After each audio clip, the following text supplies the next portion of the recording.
All right, good afternoon. My name is Wesley Lowry. I am a freshman here at Sterling College for any of you who might not know me. Now, I don't know about you guys, but I've had the pleasure of moving a couple times in my life, about 7 to be exact.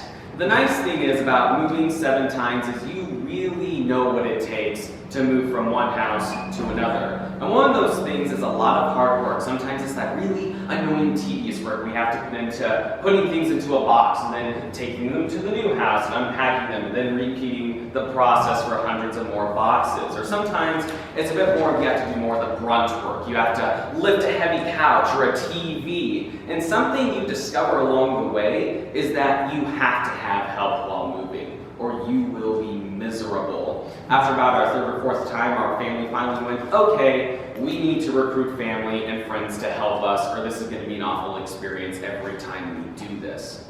Now, the nice thing also about moving is you discover who your more faithful friends and family are. You see, we would send out invitations over a month in advance to say, hey, please come help us move. You know, we'll provide food and we'll provide a party afterwards to celebrate us being in our new home, and everyone's invited.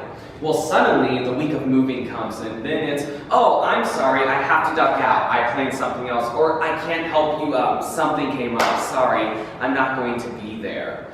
And it's really kind of sad how you thankfully have those few people who do show up and who do help you. But the people who couldn't show up that morning or that afternoon to help you move are then there in the evening, celebrating the new house with you, enjoying the food and the party you're putting on, enjoying the good time you can offer them, even though they weren't willing to help in the process.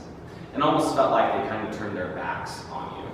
I think, unfortunately, this is something many of us face in our everyday lives. You see, we offer camaraderie, friendship, companionship, gifts, words of wisdom, just something to help the people in front of us when they need it. But then sometimes when we need that same help, when we need that same friendship, people will turn their backs on us. They won't be there. And it almost can't help but leave a void in our heart and our soul sometimes when we offer up ourselves, but people don't give us that same back in return. I can't help but think Jesus felt this way sometimes. We see the beginning of this in Mark chapter 3, verses 7 through 12. Jesus withdrew with his disciples to the lake, and a large crowd from Galilee followed. When they heard all he was doing, many people came to him from Judea, Jerusalem, Idumea, and the regions across the Jordan and around Tyre and Sidon. Because of the crowd, he told his disciples to have a small boat ready for him, and to keep the people from crowding him. For he had healed many, and those with diseases were pushing forward to touch him. Whenever the evil spirits saw him, they fell down before him and cried out, "You are the Son of God!" But he gave them strict orders not to tell who he was. Now, in order to fully understand this passage, we have to give a little bit of a historical background. First of all, this was a time where if you were sick or if you had a disease, you didn't go to the doctor's office, paid for an overpriced subscription, and then you were good to go. No, if you had a disease or a sickness, there was a good chance it could probably kill you, because medicine just wasn't as advanced as it was today. So when people with these sicknesses, with these diseases, heard there was a chance that somebody could heal them, it makes sense that this grand crowd of people came from overseas, from over different regions and lands, in order just to get to the man who could heal them, who could help them. It's amazing how hard these people were willing to work when something was offered to them, when Jesus could offer them something. Not only that, we also have to recognize the Roman Empire that was in charge at the time. You see, Roman rule is very big, and the absolute rule in the land. And this wasn't a kind rule, it was a cruel one. It was an overtaxed one. It was one where people were often abused, tortured, and even killed if they just challenged what the Roman authority or government offered them. So it wasn't a good place to be at that time. Now, going forward onto the part of the passage where it says, whenever evil spirits saw him, they fell down before him and cried out, "You are the Son of God." But he gave them strict orders not to tell who he was. Well, we have to wonder, why doesn't Jesus want these unclean spirits saying who he is? Wouldn't it be good to be known as the Son of God, this man who has authority over the earth and all of mankind? Well, you see, the answer is this, that being called the Son of God meant you would be a Messiah back then. And unfortunately, the crowd had a different definition of what a Messiah was than the kind of Messiah that Jesus was. You see, the crowd, the people who were coming to Jesus, were the kind of people who have been praying for hundreds of years that someone would come and save them from this Roman authority that was cruel to them, that was abusing them. They were praying for someone to come along and overthrow them, someone with great power in order to get rid of this Roman authority that had been ruining their lives.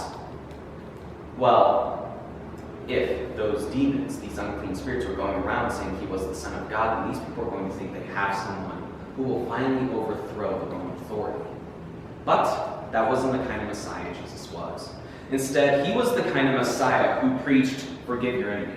He was the kind of Messiah who preached to humble yourself and to serve others. Now today, we think that's fantastic. These are things we try and base our lives off of, but back then, that's not what people wanted. No, we don't want to forgive the Roman authority who has been punishing us our entire lives.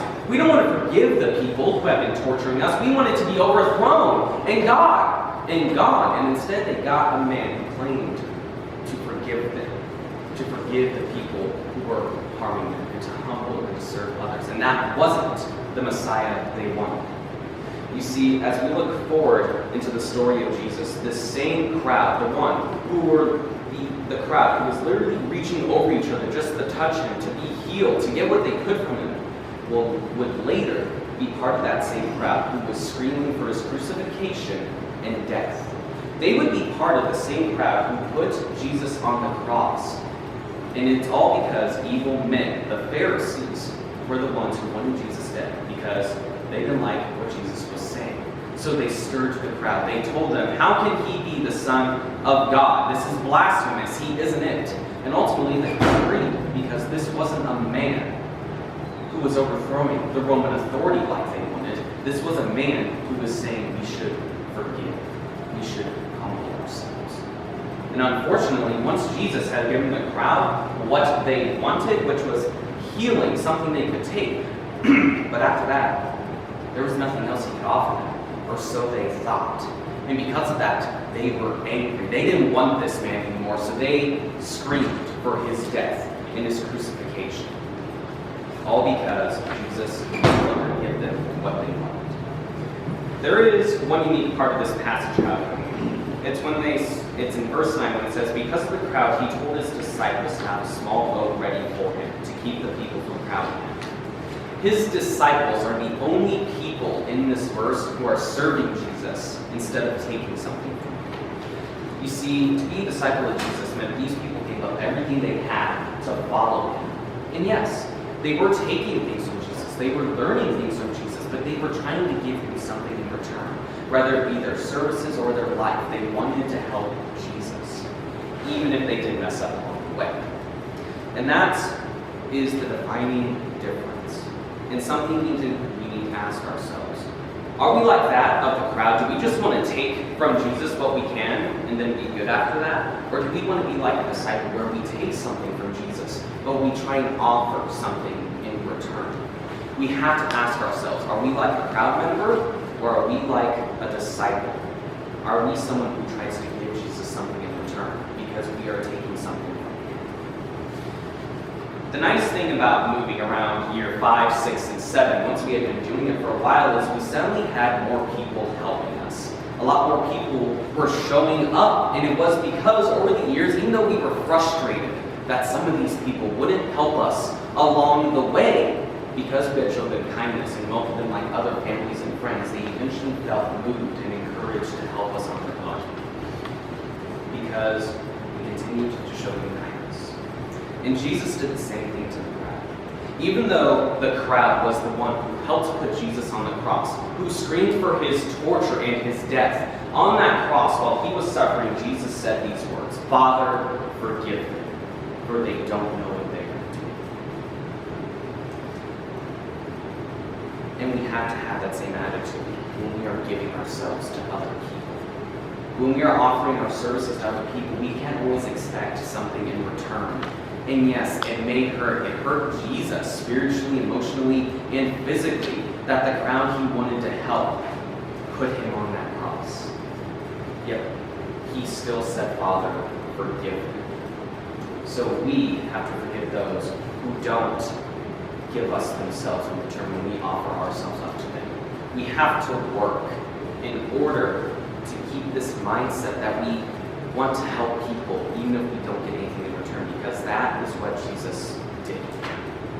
And that's why we had to ask ourselves, are we a crowd member or are we a disciple? Are we someone who is just going to take what we can from Jesus and other people and be fine with that and not offer ourselves up in return? Or are we going to be like that disciple, where because we are moved by Christ, because he's changing our lives, we will feel the need and the want to serve him and other people, even if we aren't being service in return. So I encourage you to evaluate where you're at and decide, are you more like that, a crowd member or a disciple? And really figure out if you're happy